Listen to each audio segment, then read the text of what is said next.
इन अ far away village, दूर दराज के गांव में, lives a hard working farmer, एक कठिन मेहनती फार्मर यानी कि किसान रहता है। हु हैज़ ग्रेप फील्ड्स, उसके जो हैं अंगूर के खेत हैं। ईयर आफ्टर ईयर, मतलब साल दर साल। हिज ग्रेपरी गिव्स रिच हार्वेस्ट, मतलब कि उसके जो खेत थे ग्रेप्स के, उसको बहुत ही वो पैसा देते हैं और उसको बहुत ही रिच बना देते हैं। And the farmer becomes very successful, और वह बहुत ही सक्सेसफुल बन जाता है। ही हैज़ 3 सन्स, उसके 3 बेटे हैं। Who are young and energetic, जो कि यंग हैं और एनर्जेटिक हैं। But never bother to work, लेकिन उन्होंने कभी भी कार्य करने की जहमत नहीं उठाई है, और वो कभी भी कार्य करने के लिए थोड़ा भी मतलब परेशान नहीं हुए हैं।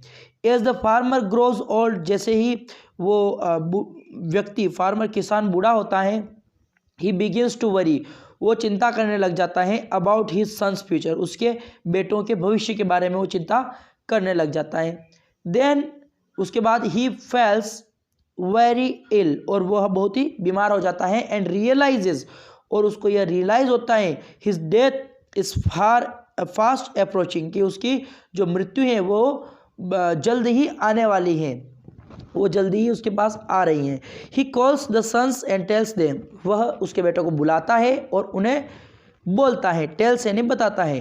डियर सन्स, यानी कि प्रिय बच्चों। आई सी माई डेथ नियरिंग, यानी कि मैं अपनी मौत को करीब आता हुआ देख रहा हूँ। नियरिंग मी, मैं अपने मौत को अपने करीब आता हुआ देख रहा हूँ। But before I bid goodbye, लेकिन, बट यानी कि लेकिन, before I bid goodbye यानी कि मेरे गुड बाय कहने से पहले, मैं गुड बाय कहूँ उससे पहले आपसे, मतलब मैं मर जाऊँ, कहने का मतलब उसका यही हो रहा है। टू ऑल ऑफ यू, कि मैं तुमसे गुड बाय अलविदा कहूँ उससे पहले। I want to share a secret, मैं एक रहस्य तुम्हारे साथ शेयर करना चाहता हूँ, तुमको एक रहस्य बताना चाहता हूँ।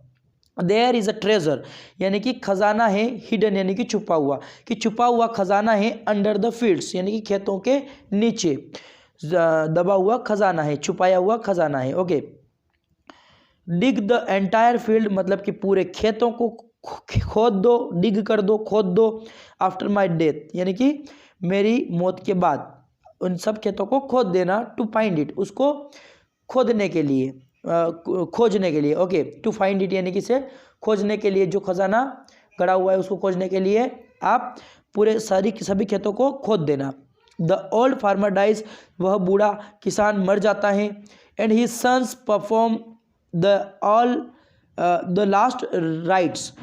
लास्ट राइट्स का मतलब होता है कि जो अंतिम संस्कार होता है वो करने के बाद, वो करते हैं उसके मरने के बाद। The sons begin to dig, और लड़के जो हैं वो खोदना शुरू करते हैं। फॉर द ट्रेजर, उस खजाने को ढूंढने के लिए। Without leaving any part, without यानी कि के बिना, लिविंग यानी कि बिना छोड़े, एनी पार्ट यानी कि कोई भी एरिया, कोई भी पार्ट, कोई भी क्षेत्र उन्होंने नहीं छोड़ा है, और सारा खोदना शुरू किया उन्होंने। ऑफ द फील्ड, खेत का सभी एरिया उन्होंने खोदे। बट फाइंड नथिंग, बट यानी कि लेकिन, फाइंड यानी कि मिलता है, नथिंग यानी कि कुछ नहीं, लेकिन उनको कुछ नहीं मिलता है। हाउ एवर, हालांकि they are digging of the field, उनकी जो खुदाई थी खेतों की, leads to a healthy crop, एक बहुत ही अच्छी फसलें होती हैं। एंड रिजल्ट्स, और उसका यह परिणाम होता है। इन ह्यूज अर्निंग्स, बहुत सारी उनको अर्निंग होती हैं, परिणाम स्वरूप उनको बहुत सारी कमाई हो जाती हैं। These earnings make the sons realise, यह जो कमाई है उन बच्चों को, सन को, उन बेटों को, पुत्रों को रियलाइज करवाती है, एहसास दिलवाती है कि व्हाट देयर फादर मींट, कि उनके पिताजी का कहने का मतलब क्या था। ओके। सो मोरल इस स्टोरी का ये है कि hard work always page of, यानी कि हार्ड वर्क जो होता है वो हमेशा हमें कुछ ना कुछ देता ही है, पे करता है हमें।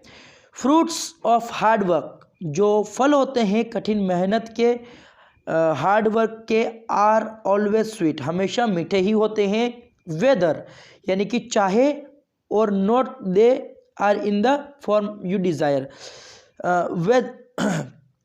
Fruits of the hard work are always sweet, whether or not they are in the form you desire, चाहे वो आप जिस रूप में चाहते हो, फॉर्म यू डिज़ायर यानी कि जिस रूप में आप चाहते हो उसके रूप में वो ना हो, लेकिन वो उसके जो फ्रूट हैं वो हमेशा ही मीठे होते हैं। इस कहानी का यही सारांश है। तो हमें हमेशा हार्ड वर्क करना ही चाहिए। फल मिलना या ना मिलना वो हमारे हाथ में नहीं है, लेकिन काम हमारे हाथ में है, हम वो कर सकते हैं। बाकी जो हमारे पास आने का है रिज़ल्ट तो है वो आएगा ही आएगा, चाहे वो हम चाहते हैं वैसा ना आए, लेकिन कुछ रिज़ल्ट तो उसका आएगा ही आएगा। सो फ्रेंड्स, आई होप आपको स्टोरी बहुत अच्छी लगी होगी। यदि लगी है तो लाइक ज़रूर करें, अपने फ्रेंड्स में भी शेयर कर दें। चैनल पर अगर आप नए हैं तो सब्सक्राइब ज़रूर कर लें, और अगर आपने पहले से सब्सक्राइब कर रखा है तो आपका बहुत बहुत धन्यवाद। मैं इस चैनल पर आपको बहुत सारे ऐसे वीडियोस बना करके प्रोवाइड करता हूं जो कि आपकी जो इंग्लिश की जर्नी है उसको और आसान बनाते हैं। सो फ्रेंड्स, कनेक्टेड रहिए इस चैनल को सब्सक्राइब करके। मिलते हैं अगले वीडियो में। जय हिंद, जय भारत।